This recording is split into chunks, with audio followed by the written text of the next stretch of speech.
Hello, hello, hello, guys, and welcome back to Imperfectly Perfect. So, today I want to talk about 5 things that I'm most embarrassed of when it comes to narcolepsy with cataplexy. These are usually more around the fact when I actually have a cataplexy attack. So my favorite one is number one, and it says walking and tripping on air. And it's this thing that I tend to do. My cataplexy is induced through anger.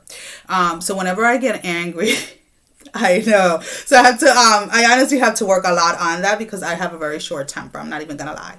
So whenever I get angry and if I try to walk away like from a disagreement or something like that, you'll see me stumbling and it looks like I'm like tripping over like rocks and stuff like that.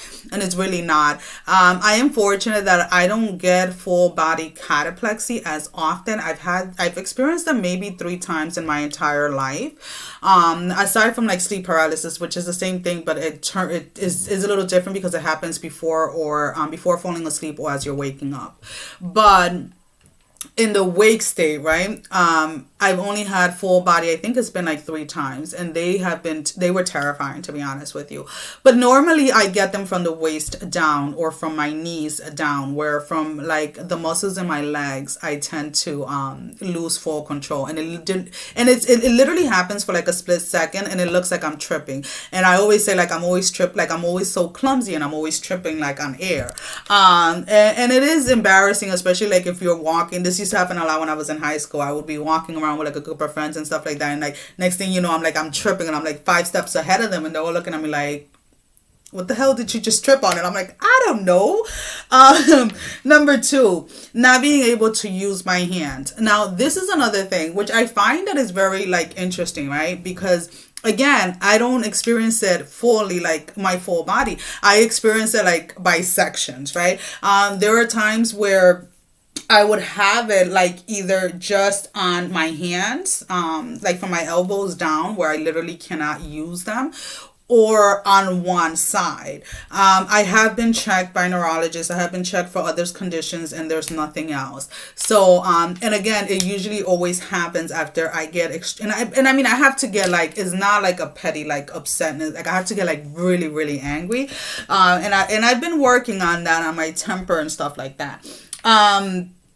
And number 3 was that having it on just one side, right? Where I could be driving and I'll like a cataplexy attack will come, and it's like I haven't had those happen while I'm driving that often, thank God, because I'm pretty good at listening to my body. But there has been times where I've had to be on the road, right? With family emergency and things like that, where the stress of it has caused it. And I would normally just like, honestly, like I take so many breaks when I'm driving already. That's another thing that is kind of like embarrassing, where like, you know, I'll be like, oh well, I'm coming over to like, you know, New York, and it's like an hour drive, and you know, I have to split it into 20 minutes intervals with like 10 or 15 minutes. So it takes, you know, an hour drive can easily turn into like a 2 or 3 hour drive, right, with taking breaks. So it definitely, you know, there are things that I have to adjust to, right, in order to be able to mimic normality from what society perceives it to be normal anyways. Number 4, not being able to move during an attack. So the actual part of not being able to move a certain part of your body or your entire body during an attack is scary in itself. And it's very embarrassing, right? Because if you're around people, or if, you know, people are around you, or if you're trying to do something. I remember the first time I had it from my waist down, I was home with the kids and my sister had came over, and I couldn't get up from the couch to go open the door because it literally happened right as she was getting to the house. She was actually coming to help me out with the kids, and then she comes in and she's looking at me and she's like, you don't know how to open the door? And I'm like, I can't move from the waist down. And that was probably the longest, to be honest with you, attack that I had, because that lasted like a good couple of minutes, I want to say, before I actually got full function of both my legs, like, you know, my thighs and everything. And then number 5 is the looks, right?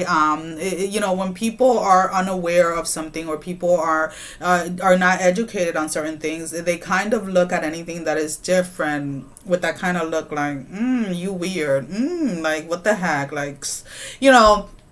And I've had this happen with myself and also with my kids, right? My daughter that has it, her cataplexy comes up when she laughs with extreme laughter. So she tends not to laugh, and a lot of people tend to notice that, where she tries to hold on to her laugh, just because if she lets loose, then she, her cataplexy comes on.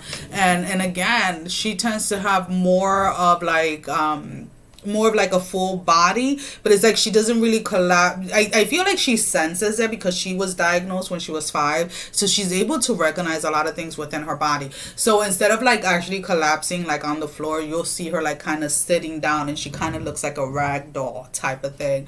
And then my son, usually his comes up with laughter, and I want to say also like any type of stressor to the body. Because he tends to have them again. I think he's only had one full body. He tends to have them in sections like I do.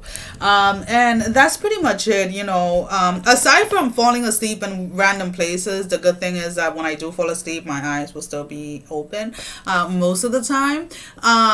Cataplexy really does bring out that embarrassing side of myself that sometimes I'm just like, oh, I wish that wouldn't have happened, but it is what it is. Well, guys, that is all that I wanted to share for today. Thank you for watching. I was gonna say thank you for looking. Well, yeah, but thank you for watching, guys. Love you. Bye bye.